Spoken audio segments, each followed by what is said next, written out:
Welcome in. All-Star Game Tuesday. It is the Sports Huddle on Southeast Missouri Sports Leader, SEMO ESPN Radio, 1220 AM, 93.5 FM, and online at SEMOESPN.com. Broadcasting live from the Yuengling Sports Huddle Studios. Yuengling, the iconic American lager, America's oldest brewery. Yuengling. Eric Shawn, Rusty Hendricks is in studio. Voice of the Cape Catfish, and they are in action tonight, 6:35, DuBois County.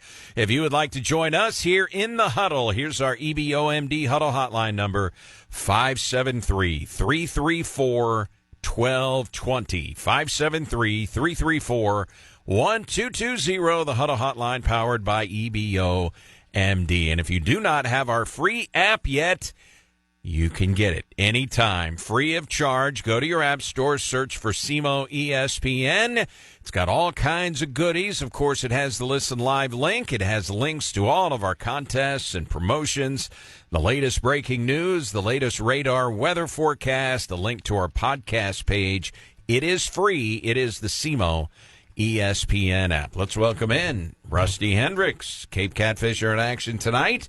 You've got the Cape Catfish polo on, you got the Cape Catfish hat on, you're ready to roll. I'm ready to go, Eric. Yeah, excited for some more baseball. A little bummed that I won't be able to watch the All-Star Game live, but I'll get to watch it later.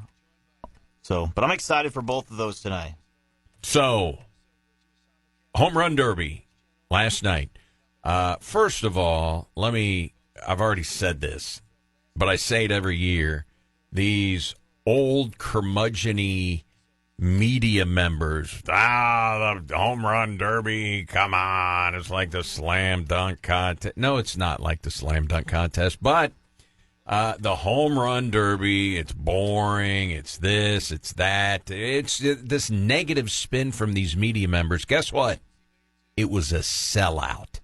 It's a sellout every year. The TV ratings are good. I mean, it's not like it's Game 7 of the World Series. They get good television ratings on ESPN for the game. Now they've got a separate StatCast broadcast on ESPN2. They promote it terrifically on MLB Network. They don't promote it on ESPN, of course, even though it runs on ESPN. Yesterday on First Take and Get Up. Wait a minute. Nonstop NFL talk. Of course. Okay. They did not mention the Home Run Derby on the flagship station where the Home Run Derby is being broadcast. Didn't talk about it on Get Up or First Take. So that's a joke. But every seat in the house was full last night. The fans were into it. I love the Home Run Derby. It is a fun event. You saw how involved the players were, the managers, coaches of other teams. Everybody loves coming out to the Home Run Derby, and these guys are competitive. They take it seriously. It was a fun event. I don't get all the negativity from these old, stodgy, curmudgeon-y media guys, or even some of the young curmudgeon-y media guys who take negative takes on a million different things. It's just a fun event, and the players love it. Yeah. I mean, obviously, growing up a baseball fan, Eric, I've always enjoyed watching the Home Run Derby, the All-Star Game. In my opinion, out of the four major sports, there's no question Major League Baseball has the best All-Star weekend or All-Star festivities. I don't think you can argue that. And the game itself. I mean, it's exactly. The best. It's the best. Now it's an exhibition. Sure. We understand that. Right. It's just fun stuff. Right. I mean, I will say, is it perfect? Maybe not, but it's still great. And I'll be honest, going into this year, I looked at the lineup of the guys in the Derby. I'm like, this isn't the best. There's no Judge, there's no Ohtani, some of those big names, right? But isn't it frustrating to see those guys at the Derby helping guys towel off and giving them advice and Jazz Chisholm was an embarrassment, and I don't even. Now that's the one thing I will say: why they invited Jazz Chisholm. Was it a surprise Jazz Chisholm hit 3 home runs? No, it's not a surprise. Nobody. That's why Vegas odds said he's the biggest long shot in the field. He said he wanted to do it and have a good time. Okay, give me somebody hit the ball out of the ballpark. Give me somebody who is going to launch a few home runs. Yeah, but I will say it was a lot better than I expected. It was actually a very entertaining home run derby. I thought. There was drama? There was drama. It was fun. Yeah, it was a fun time. And, the favorite ended up winning. Barely. Barely, and there's controversy there. We may get into that. But, yeah, I mean, it was a good time. And, look, it's for entertainment. It's putting on a show for the fans. And I've never been to a one in person, but I could only imagine, that would have to be a lot of fun. To be there in person, especially like in the bleachers, have a chance. Especially if you're that kid that robbed Junior Caminero of a home run. They had to overrule it and say it was a homer. Kid goes over the wall to rob the home run. Exactly. Yeah, those kids were having a blast. Absolutely. Those kids that were there last night, first of all, with their baseball parents and families, they'll never forget it. Yeah. The other kids who were there with mom and dad in the stands, they'll never forget it. It's for the fans. Exactly. Calm down, these stodgy media people. Please. And before the game, they brought in Pat McAfee to announce the participants of the Home Run Derby. Big baseball guy, right? Yeah. Well, we'll get into it a little later, but I mentioned first take, no mention of baseball. Get up, no mention of baseball. Pat McAfee had the commissioner on. Wow. And talking to Manfred. We're going to hear some quotes about the automated ball strike, which will be implemented tonight in the game. Cool thing. Get you ready because it's going to be in Major League Baseball next year. But Pat McAfee doing the introductions prior to the Home Run Derby, and we got to let you listen to the introduction of the eventual champion, Cal Raleigh, the big dumper from the Seattle Mariners. The Seattle Mariners, hailing from Colorado, North Carolina, a man who's doing something that no catcher has ever done in the history of the sport, with the fattest ass in all of professional sports. And leading the big leagues with 38 homers so far.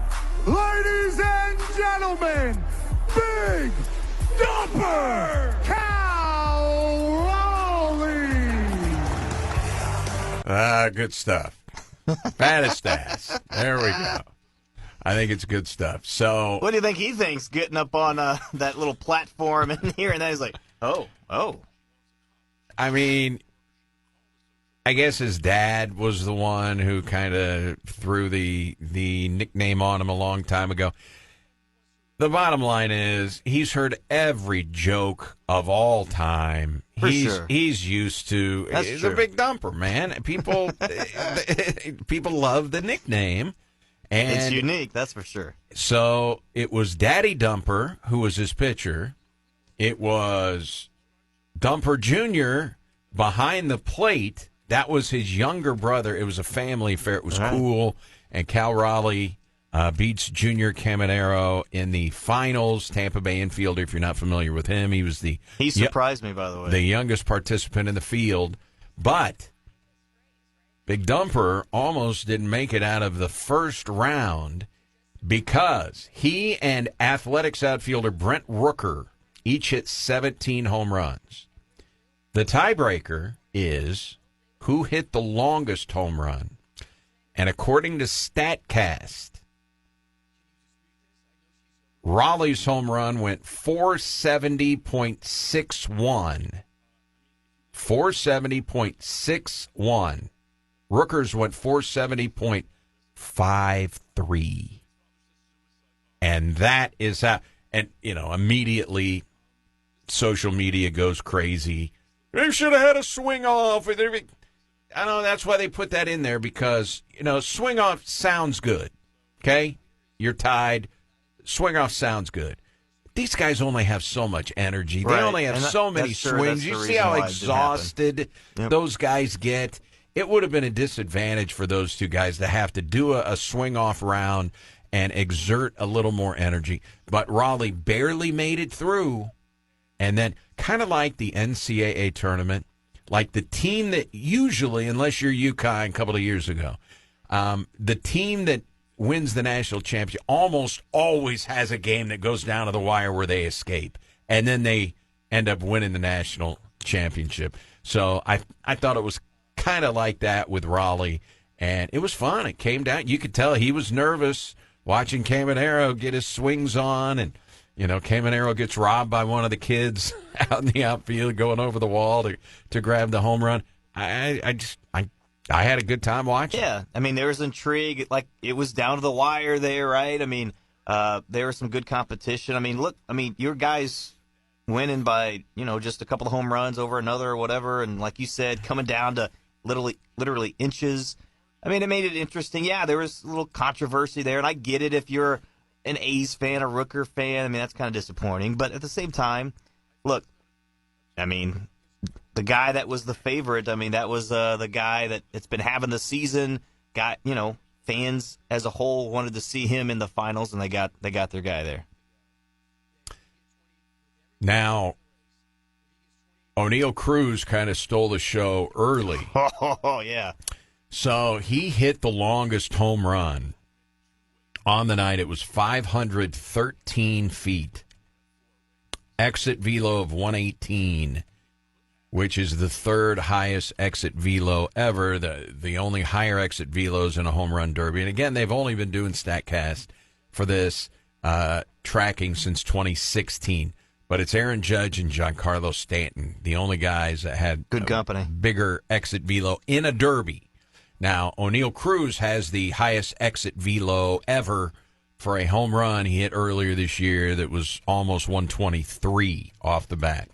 So his 513-foot homer tied the longest home run derby homer not at Coors Field since StatCast started tracking those in 2016. The three home runs that traveled farther than 513 all came at Coors Field in 2021. Juan Soto, 520. Wow. Trevor Story, 518. And Pete Alonso, 514. Shohei Ohtani hit one 513 at Coors. And Cruz's blast last night tied Aaron Judge, 2017 in Miami. He also hit one 513 feet. So it was tied for the longest below sea level. There you go. Below 5280. It's funny, on X Twitter last night, looking around different stuff, and Vinny Pasquantino, he's the first baseman for the Royals. He tweeted last night. He said O'Neal is one of the few guys in the league that I legitimately actually am scared of when he's at the plate at first base. I thought that was interesting and funny. So Raleigh is the first catcher to win, the first switch hitter to win. And remember, he's got 38 home runs at the break. Now, there are all kinds of things that have happened for the first time. I think there are 5 players in Major League Baseball with 30 or more home runs at the break. That sounds good, but you'd have to go back and see, okay, when did they take the break in previous years? Sure. I don't know. Have more games been played before the All-Star break this year than in previous years? I don't know. It's a cool stat. 38 homers. Now, the record is 39 when a juiced-up Barry Bonds, did that in his 73 home run season. But, there are a couple of things within shouting distance for Raleigh. I don't know if he can chase down Bonds. Can he chase down Aaron Judge, 62 homers? That's an American League record. 54 is the most by a switch hitter. That Right. was Mickey Mantle in 61 when Roger Maris hit 61 homers. And then 48 is the most by a quote-unquote primary catcher when Salvador Perez did it. So there are things that Cal Raleigh, now, one of the things people think about, and I think it's legit, catchers can wear down in the second half of a season, which is one reason why the year Salvador Perez did it, I think he played maybe it was 40 games, 40 or 60 games at first base that year. That's fine. And I think Raleigh has done some DHing, Right. which is fine too. You're a primary catcher. Now, I know when Johnny Bench set the record of 45, he was behind the plate. Yes, he played third base at the twilight of his career with the Cincinnati Reds, but not the year he hit 45. So it's kind of cool. I mean, Cal Raleigh is chasing down some stuff, and at the break, he's got more home runs than Shohei and Judge. Right now, who is your AL MVP?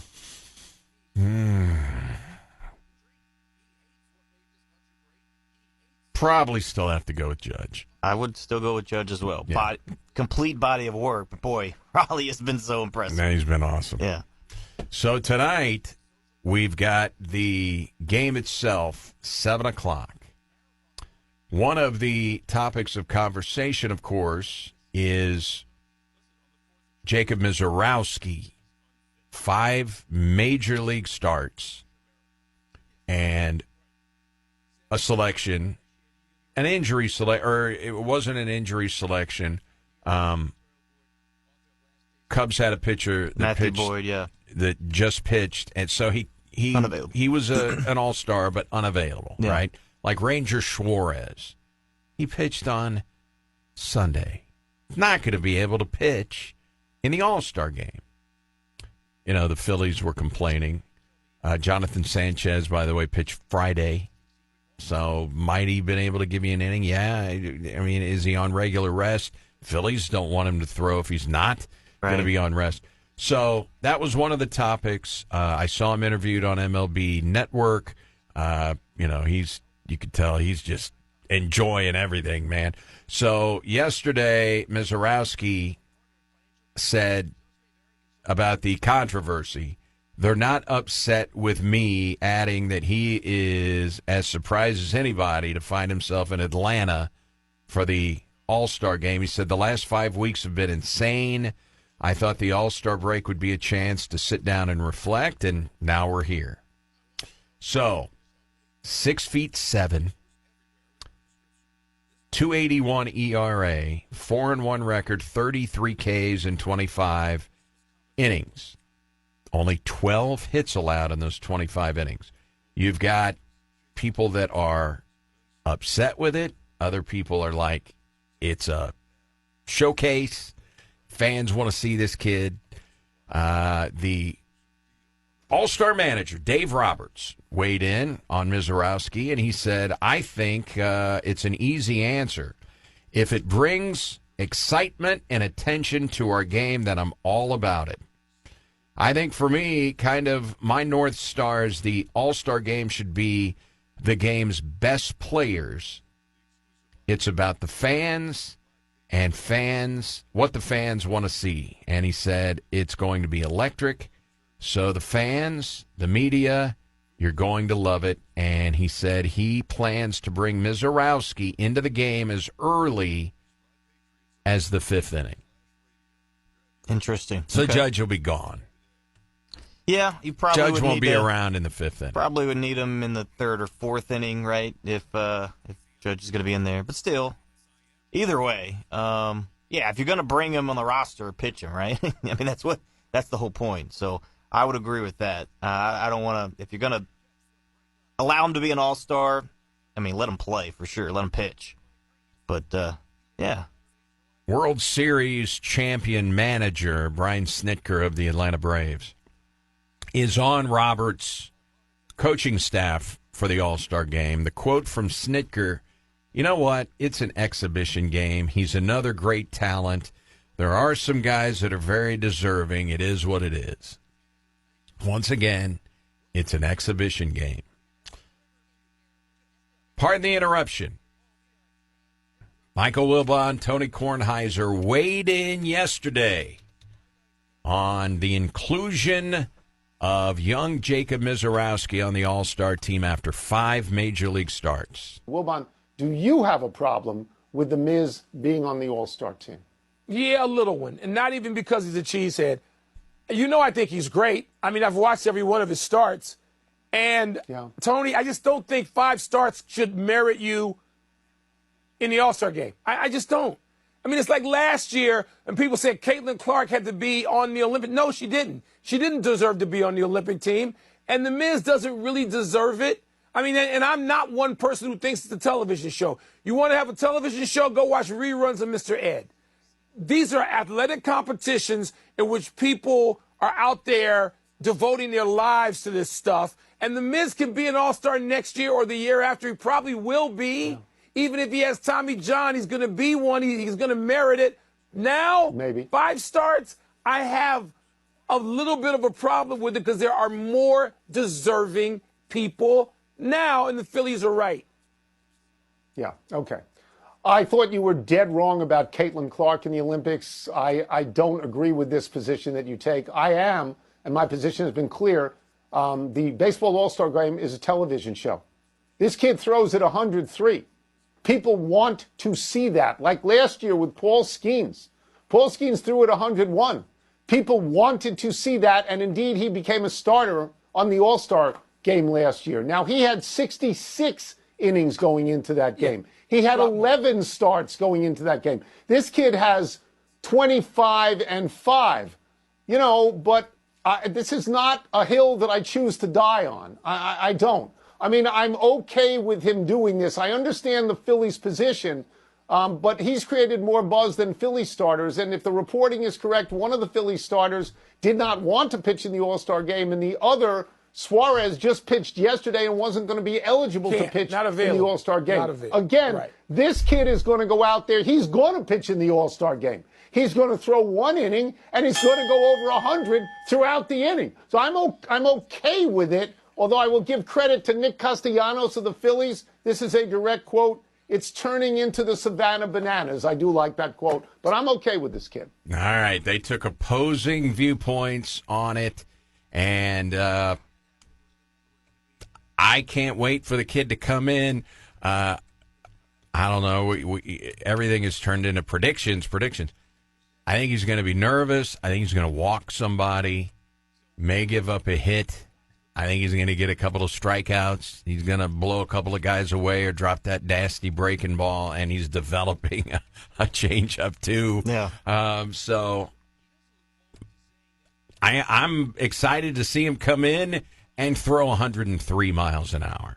Yeah, I mean, look, Don't you agree with Kornheiser? The guy throws 103. People want to see 103. Yeah, I mean, it's exciting, no doubt, and it'll be fun to watch him while he's in there. I mean, I'm not going to refute that. Look, he's probably going to strike out a couple of guys because he's facing guys that he has never faced before, so they have never seen him because he only has 5 starts in the big leagues. Right. So, yeah, I mean, he's probably going to have some success if he, like you said, throw some strikes. But, yeah, it'll be interesting. Maybe how he can get pumped up a little bit, throw maybe even more than 103. I don't know. I mean, that'd be pretty cool if somehow he could set a record or something by how fast he could throw. But, you know, look, I made my thoughts known on it yesterday. I'm not for it because again, goes back to the deserving part. I understand the points that some of those guys are making in Tony. And so, look, it is what it is. At this point, I'm kind of over it. You know, I don't care.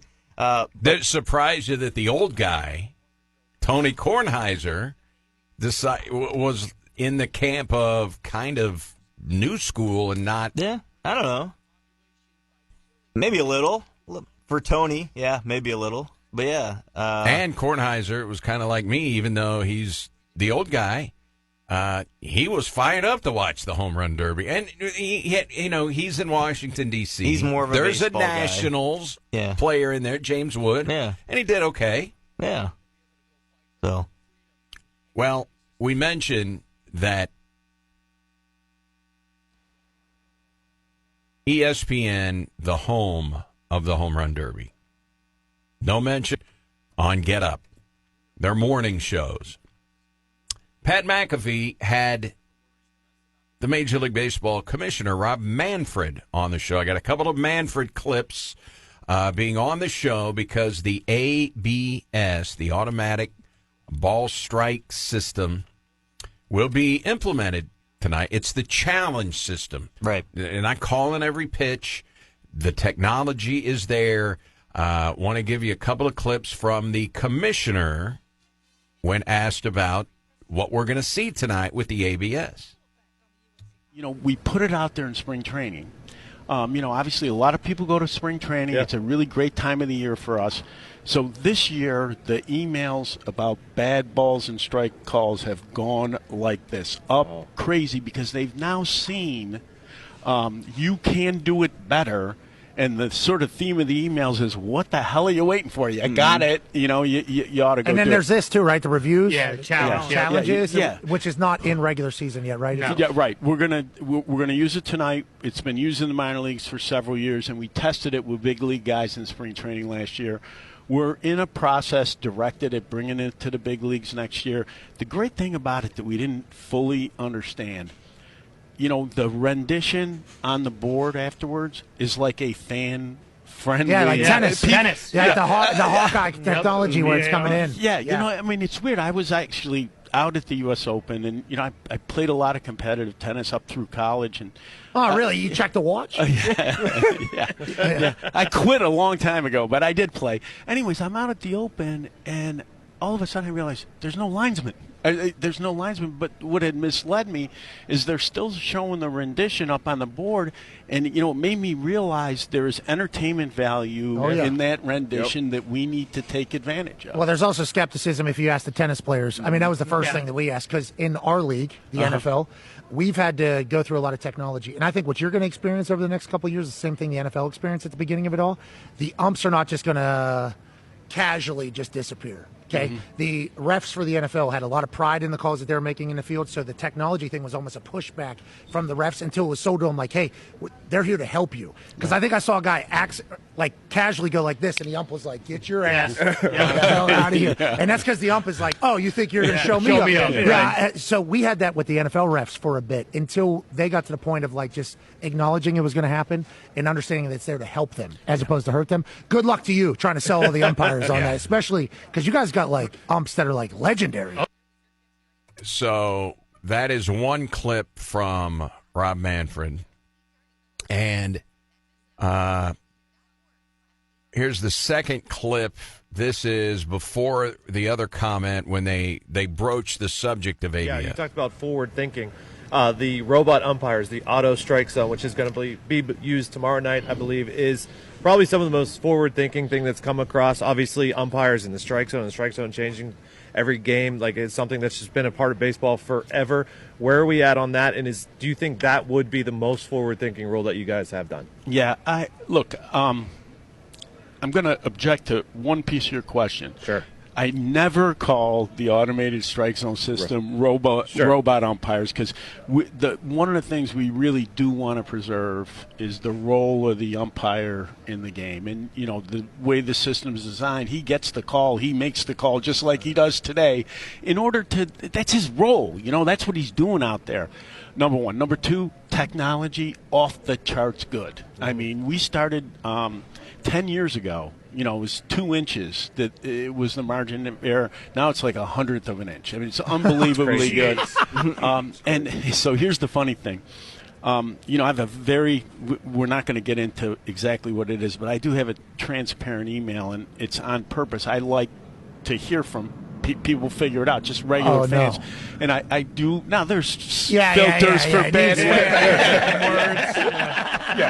I want to kill you does not get through. You know, I wish I had that filter on mine. So one of the things that Manfred also said yesterday was Major League umpires grew tired of seeing bad calls on ESPN. Because let's face it, the box is there on the screen. Guys are punching guys out. You got, there are two different bad luck Twitter accounts that I follow, Umpire Auditor. I follow multiple things, and they measure it perfectly. If you follow John Boy Media, they break stuff down. You heard him, 1/100th of an inch with this Hawkeye technology.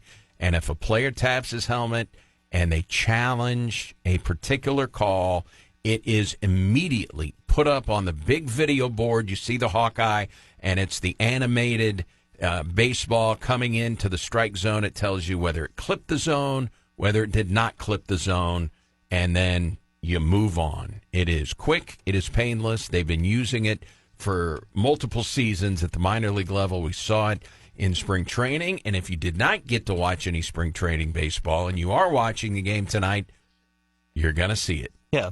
It's no doubt a trial run a little bit, right, for the Major League Baseball to see, okay, we're going to see all these fans and eyeballs on the All-Star game. We'll get some feedback after the game, what people think. So it's a mini trial run, right? But also, like you said, if in the future it is quick and fast, if the fans are involved where they show it on the scoreboards, that means all the stadiums need to be have it ready to go and be able to process that quickly. And then also, can you communicate it to the fans what's going on as far as umpire mic or whatever? Those three things, as long as they execute perfect, great, all for it. My thing is we've seen how the replays are for regular games and other things. Well, they send that back to New York, and right, guys are looking. This is immediate. It's different. Boom. Put it on the big screen. That's why I'm all for it. Yeah. I wish that they could fix the other part, because that's what is frustrating with the old replay system, because it takes forever for them to make a decision, it seems like. But this is a good thing, and like he said, that they're wanting to preserve the role for the umpires, and I hope that they do that, because I think there's a place for that. And again, it's not like players can challenge every pitch, right? It's not like you only get a certain amount. Now, if you're successful, you keep the challenge. So right. Technically, you could have unlimited challenges, but you lose one.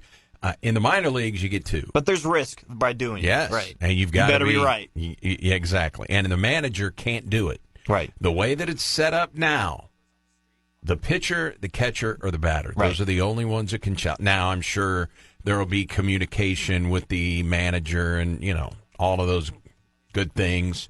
But that's the way that it's set up. And who knows if we even get a challenge tonight. We may not.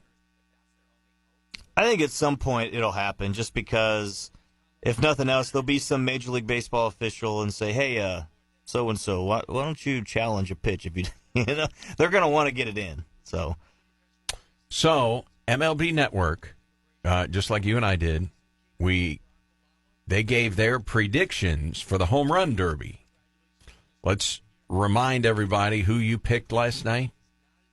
Byron Buxton. You picked Buxton. I picked Cal Raleigh, who by an inch advanced out of the first round. MLB Network, Rusty, had 19 different people do predictions. Okay. Of the 19, how many do you think picked Cal Raleigh? I'm going to say 8. 1. Really? That really surprises me. Mark DeRosa, the only one. Wow. Okay. There were 6 different people picked James Wood. 4 different people picked O'Neal Cruz. 3 went with Jazz Chisholm. I don't know what they were smoking. 1 went with Brent Rooker. 1 for Caminero. Kevin Millar was the only one who agreed with you, Byron Buxton. And then 2, Dan Plesac, Xavier Scruggs, went with Matt Olson. 1 of the 19 MLB Network personalities picked Cal Raleigh. Who was it? Who picked him? Mark DeRosa. Mark DeRosa, that's right. Okay. And me. And Eric Sean. Yeah, that was it. So, Major League Baseball draft. Rylan Mills of Oran was selected. We're going to talk about that and somebody else you're going to recognize. Should be interesting to see his decision. Talk about it when we come back. It's the Sports Huddle on SEMO ESPN.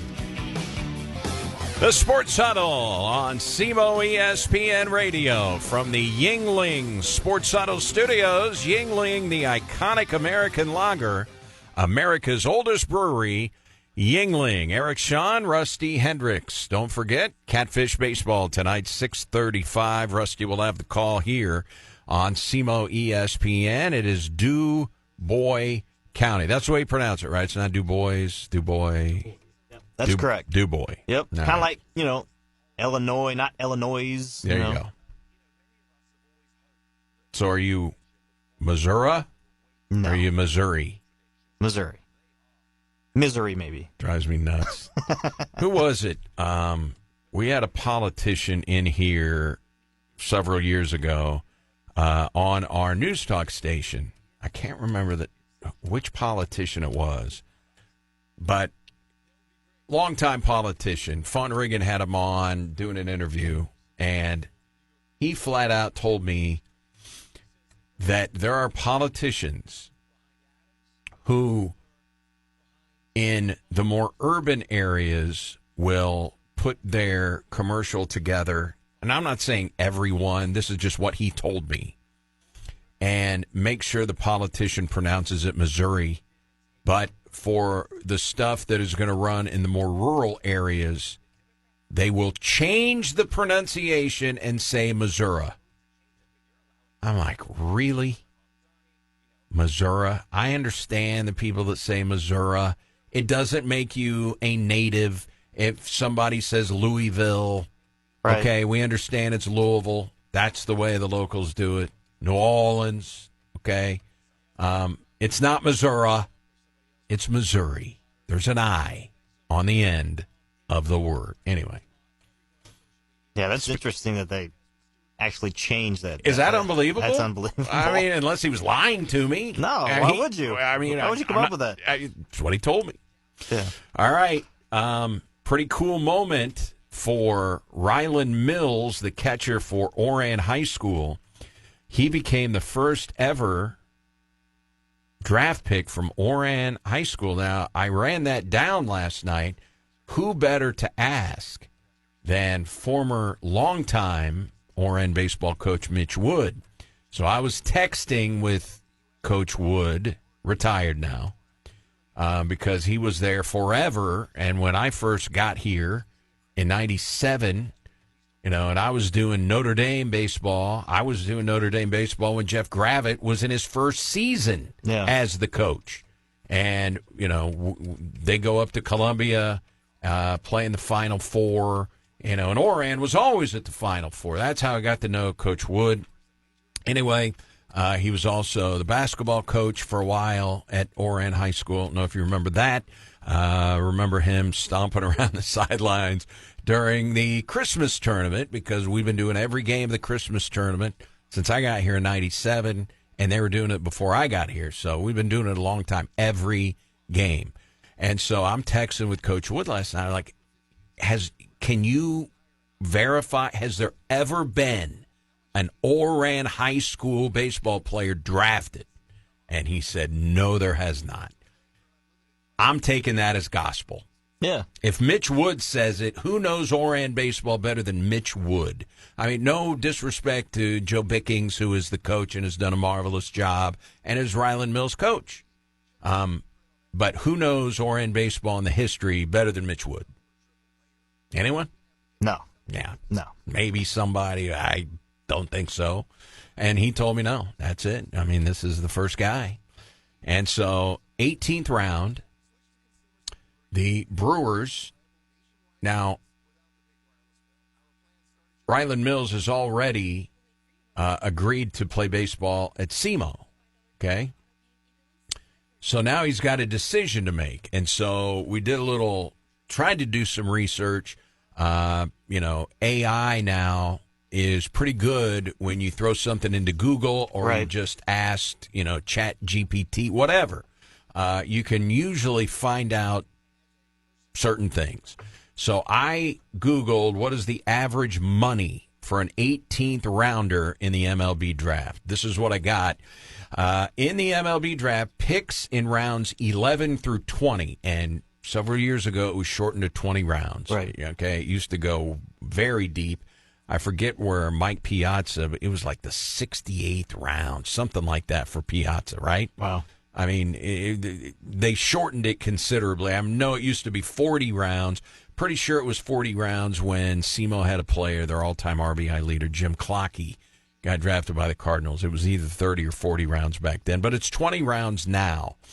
So rounds 11 through 20, including the 18th round, don't have assigned slot values like the first through 10 rounds do, slot values for money.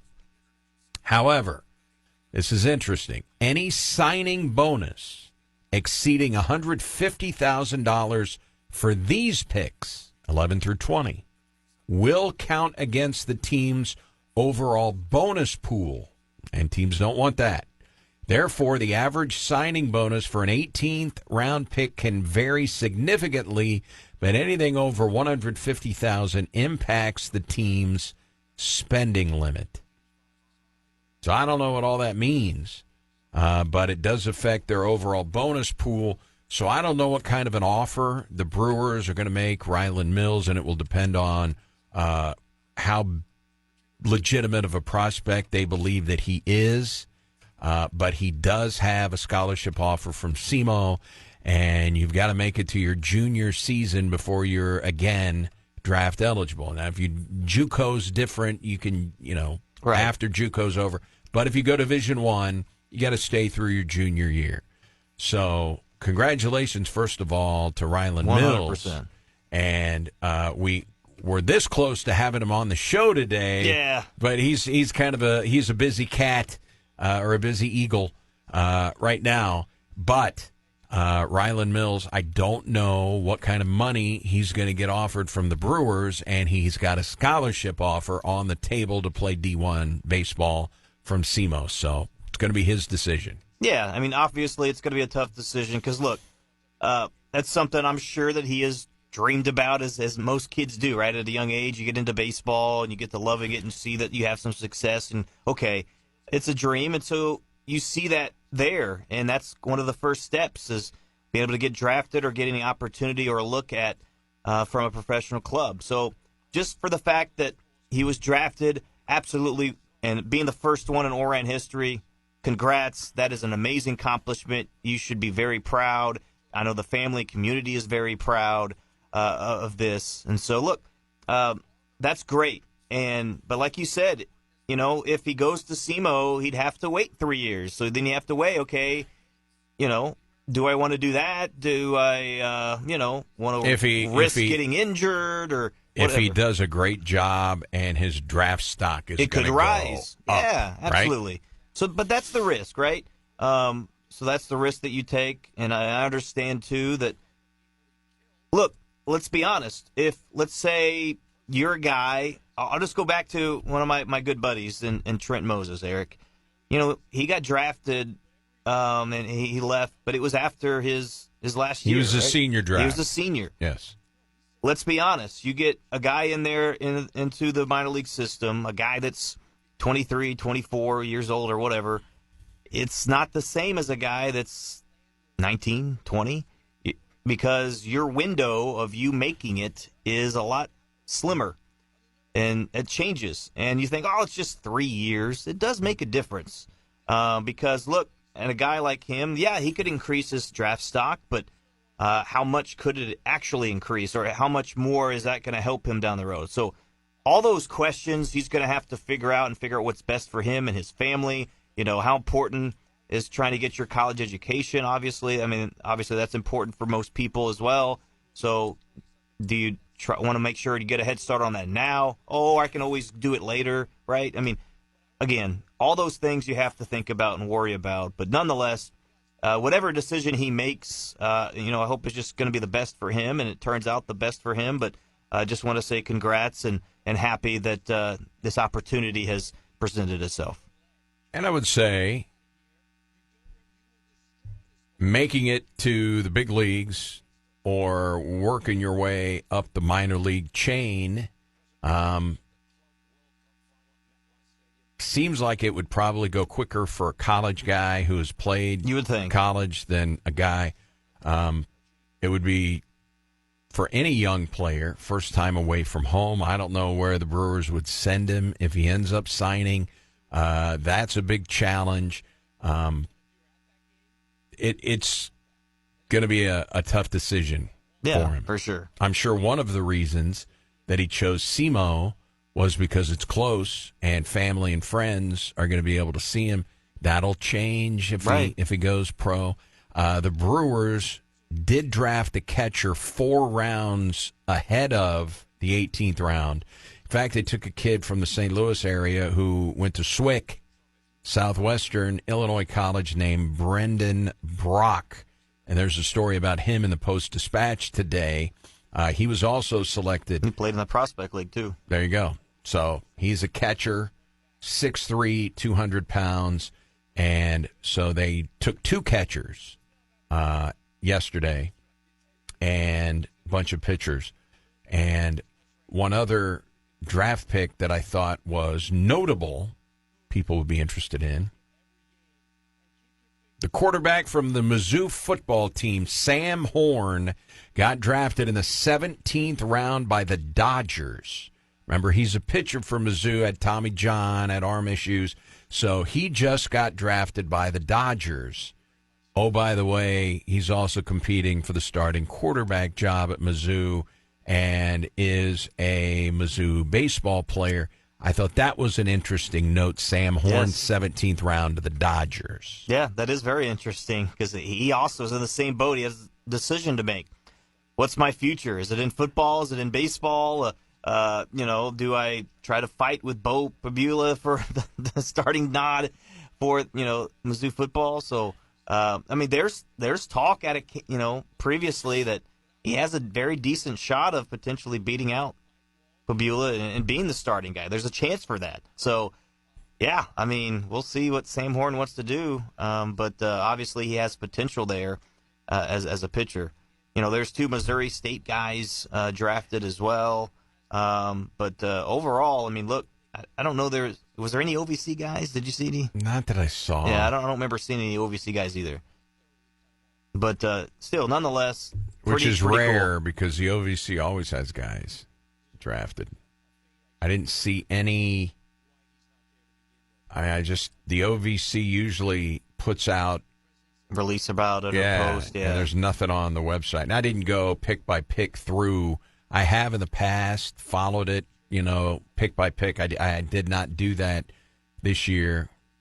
The Cardinals, by the way, had 21 selections in the 20 rounds. Had a sandwich pick between 2 and 3. The Cardinals, of their 21 draft picks, 12 pitchers, 3 outfielders, 3 shortstops. And when you hear shortstops, what about Mason Wynn? And okay, oftentimes guys get drafted as a shortstop. They may stay a shortstop. Oftentimes they will not remain a shortstop. So it's 12 pitchers, 3 outfielders, 3 shortstops, a third baseman, a first baseman, and a catcher. So of the 21, 12, Rusty, pitchers. I like and the Brewers took 1 million pitchers, too. I just happened to look through, and once I heard Mills got drafted, I had to see, okay, what are the Brewers doing? Yeah, their catcher, they got the last pick. He was from Central Missouri. They also got an outfielder from Austin P. But, yeah, I love that they went pitcher heavy, especially in their first couple of picks, Eric. They really went with high upside type guys and guys that had that flamethrower, as far as ability.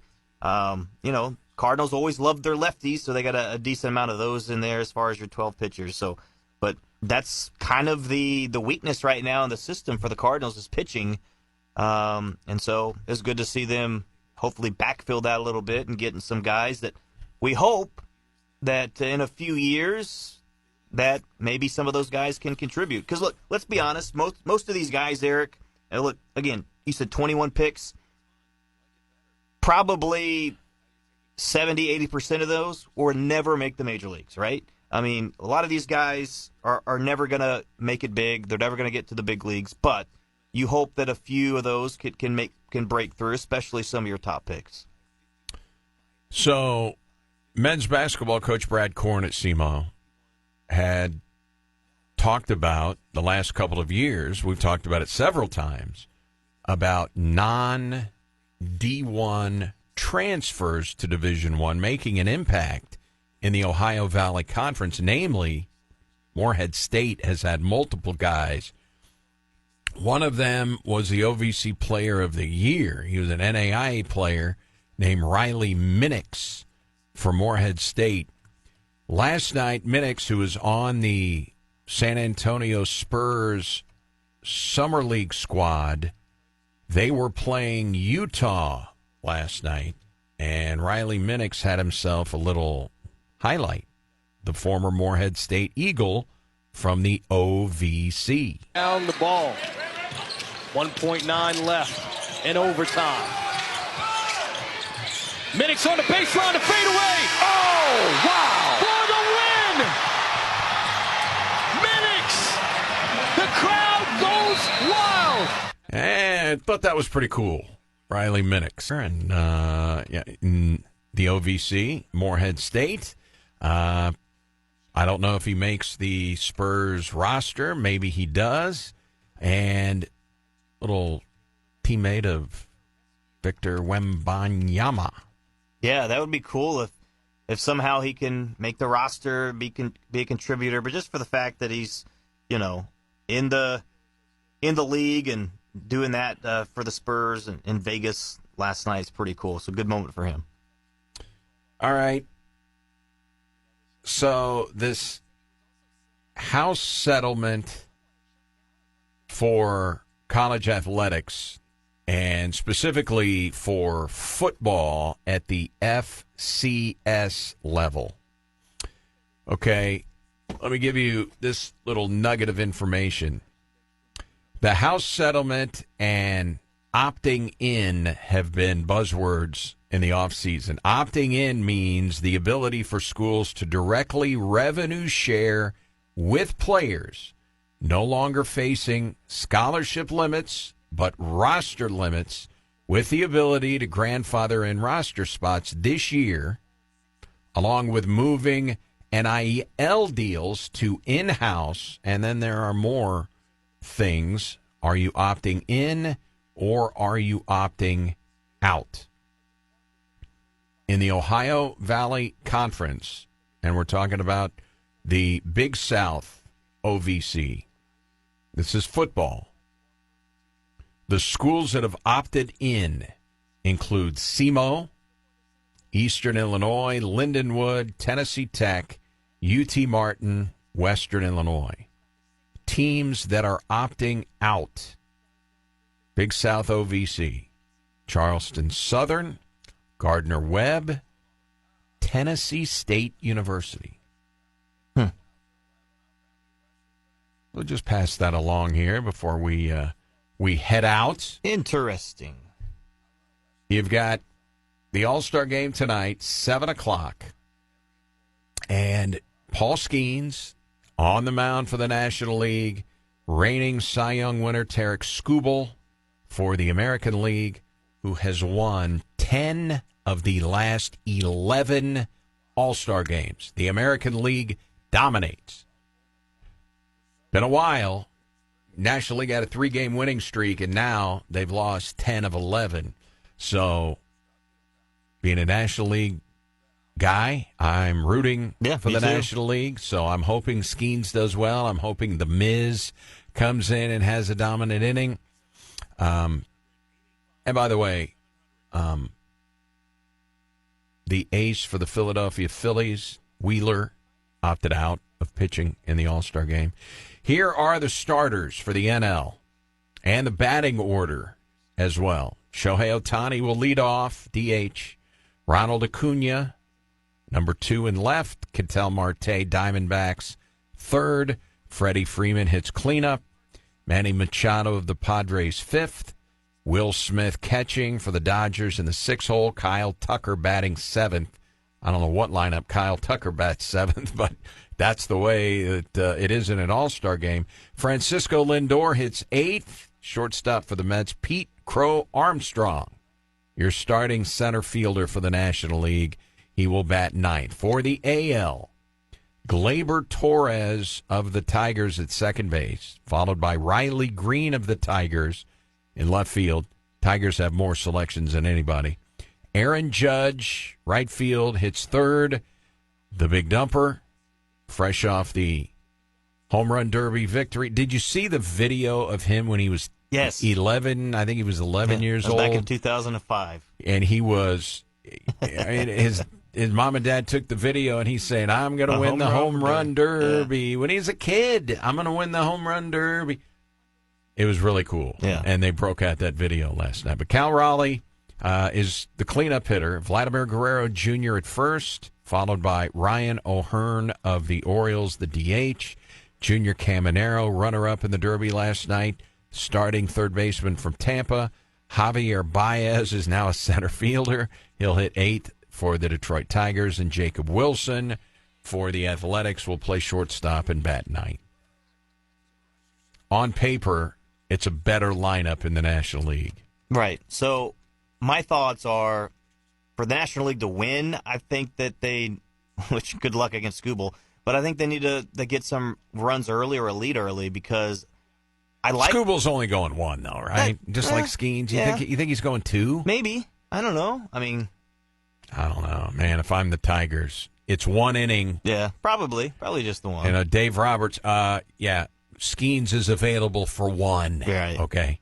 But either way, because I agree with you. I think their starting lineup is better top to bottom to begin with. However, I think the depth, the reserves for the American League are a little bit better than the National League.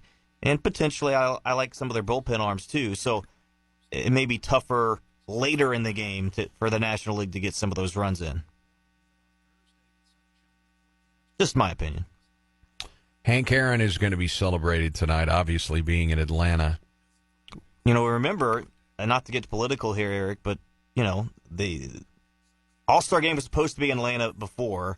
It was delayed because of some things that went on, right? But back there. But I'm happy for the city of Atlanta that they get it back here, and seems to be a very good host this season.